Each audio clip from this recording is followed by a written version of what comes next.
nakabalik na po si Bunoan. Nakabalik na ba si Bunoan? Nakita na daw si Bunoan sa Pero ano? Kakadating lang. O yan, naku po, maganda yan.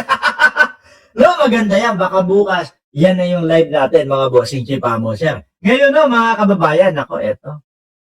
May sinasabi si Ombudsman Boying Remullaho, mga bossing. No? Doon sa mga lebiste. O, doon kay lebiste. Ano problema palagi ng invest? Pero mo, naisingit ko lang si Bunuan, no? Tapos ngayon, ang balita ay nakabalik na pala si Bunuan, ano? Yan ang maganda. Bukas, no? Yan ang live natin. O, game!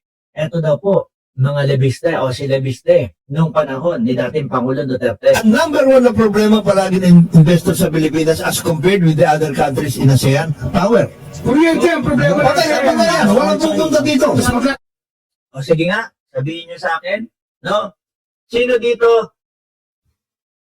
Baka wala eh. 100% wala ho, mga kababayan. Kasi ayan, no, nakababag kayo kay Mark Ramos, oh, at pinagpapasalamat ko po iyon. No? Kuryente, mga bossing. Lia, 717, shoutout sa iyo. Oh.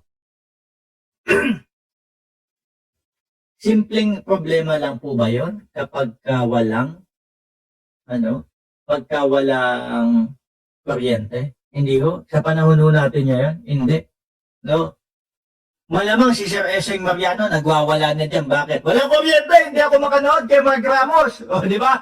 O, si Ma'am Margie Barceval baka sabi, gagalit na. Walang kuryente, hindi ako makapag-charge ng cellphone ko. Number one, mga bossing, na kinakain. Bukod sa pagkain, bukod doon sa pyramid, ha? Kuryente ho, mga bossing. Napaka-importante ng kuryente sa panahon natin ngayon, mga bossing. At eto nga po yung pinag-uusapan nila. Talagay ka pa ng sinasabi nilang genius na bata na yun na gumawa ng solar. Nakalokohan. Uy, genius sa kalokohan daw, oh. Putik na yan. Uy, kaibigan ng nanay mo. Lebiste, ito. Si Ombudsman Remulla. Alam niyo ang pinagtataka ko? Talagang, bakit tumalon si Lebiste? No? Ito yung promotor eh. Si Ombudsman Remulla ho, mga kababayan eh. Siya yung promotor na nagsabi na, putik na yan, batang-bata ka. Nininegosyo mo. O, di ba, yung prangkisa, senador pa nanay mo. Yun yung mismong sinabi niya. At lahat po ng vlogger, mga kababayan, lahat po ng news, mga boss si Pamo, sir, nakatuon kay Ombudsman Remulla. Kami bilang vlogger, mga bossing, re-reactionan namin. Di ba? Re-reactionan namin yan. Kasi, Ombudsman ang nagsabi.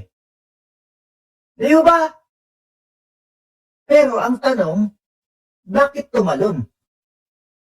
Bakit yung mismong dapat nakakasuhan, hindi yun yung kinasuhan? Bakit doon kay Yusek Castro? Siguro dahil si Yusek Castro ay talagang kapag ka nagsalita, doon sa kahit sa kanyang vlog, doon sa presidential achuchuchu, di ba? Talagang yung mga ka-fake news ng mga DDS hinaharang. Kaya gusto siguro nila na patahimikin. Di raw friends ni Mami, sabi ni Shiro Kanzaki. Hindi ba?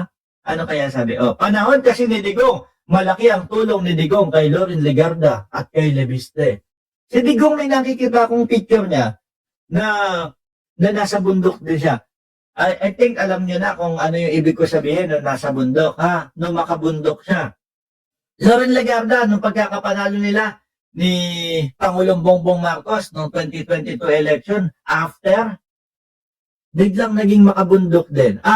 Pinagtanggol yung mga makabundok. No? Hindi kaya dahil doon? Kaya dikit na dikit sila? Biloko lang tayo lahat. Kasi may kakonsyapa yung taas. Hindi nga naintindihan yung corporate structure niya eh. O sino kasama yan? Di ba yung mga abogadong kausap yan? Siyempre. May connection yan sa... Sandali, sino pala ang abogado? Ni Lebiste, laban doon sa kaso ni Atty. Claire Castro daw. Ay si Topacio. At umaasa ho sila, mga kababayan, ha? Umaasa sila na mananalo sila, mga bossing. Sabi naman ng ibang mga nandito sa comment section, langya na yan. Umaasa ka na manalo? Tapos Topacio ang kinuha mo na abogado. Sabi nung iba dyan, oh, Taas ko. May connection niya sa Duterte government. 2019 yung franchise. Sino mga naglakad niyan? Hindi, ganito yan ha. may connection yan sa Duterte government. 2019 yung franchise eh. Ako mga bossing, ako, sana. Pero sabi nga, di ba, ang madami sinasabi, madami nagsasabi na si Ombudsman Boying Remulla nagsabi na hindi daw siya tatakbo sa pagka-presidente. No? Pero para sa akin, kunyari, 7 years, alam naman natin, 7 years yung pagiging ombudsman, no? Pero talagang, pag eto, bibitawan ko ang pagka-ombudsman, tatakbo ako ng pagka-presidente. Nako, suportahan ko to, mga bossing. So, parang daw yung naglakad yan eh. Hindi, kasama nanay niya. Kasama dun sa Oo, naglakad. kasama sa naglakad. Pero siyempre, Na may tapang niya, ano? Oh, sabi pa, friends ko, ng kaibigan ko, pero talagang dinidikdik at binibira. Oh, ano sabi nung una? Ito nga, batang-bata, oh. Pag isa nilenegosyo. Di ba? Senador pa yung nanay. O, eto naman. Hindi iniligtas yung nanay. Incumbent yun eh. pero siyempre, kunyari, ano siya, Arm's length. arm's length siya. Pero, chairman ka ng budget, chairman ka ng finance committee, pwede bang wala? Oh, di ba? Hindi, ano, kunyari, ganito. Ang malaki, hindi, ganito ang malaking problema dyan. You promise, ang 18,000 ang requirement natin at that time, 18,000 megawatts. You promise to build on the basis of the Renewable Energy Act, 12,000. Nagawa mo ba? Binigyan ka ng franchise, binigyan ka Kumbaga, halos ilan ho yun? 12,000 yung dapat niyang magawa. 18,000 yung kailangan ng Pilipinas. 18,000, 12,000. Pag 18,000 is divide mo sa 4, 4.5. No? Ibig sabihin, 3/4, no? Nung kinakailangan ng Pilipinas, yun yung nakaas. Ang laki nun ha! Tapos hindi mo magagawa. Tapos 2% lang ang magagawa mo. Protect na yan. Ang franchise, Delegates nga ako mga kababayan. franchise pa. 11,000. Exclusive yun, ha? At saka, may suppose exclusive na yan. binigay yan sa'yo, meron timeline yan. Oh, meron. So, ang tanong lang, Specific. simple lang eh. Wala akong politika, walang etc. Simple lang. Yung bang napag-agrihan ng gobyerno at yung corporation mo, na-deliver mo Wala. sa tamang Ano panahon. ito nga yun eh. Imbis na i-bilate out mo sa 20 providers ng solar, binigyan mo sa isa. Isa lang. Ano Hindi mo dapat mas madali? Ano mo yan, naka-apekto pa yan sa feed-in tariff kasi Precisely. yung mga nag-i-invest ng solar. Halimbawa, mga PESA companies, meron kami actual case sa Cavite. 40 hectares of rooftop, nilagyan nila ng solar. Ayaw bigyan ng fit. Dinelay ni Kusingan. Ayaw nilang bigyan. Oo. Kasi, Pag pumasok yung kanila, Naka-allocate na yun. naka-allocate na. Naka-allocate na. Allocable din, grabe. Yeah, yun. Naging ano ka po? Alam mo, 2008, ranking ng franchise. Di, naging ano ka po yun, 2018 pa lang. Allocable din pala. Oh.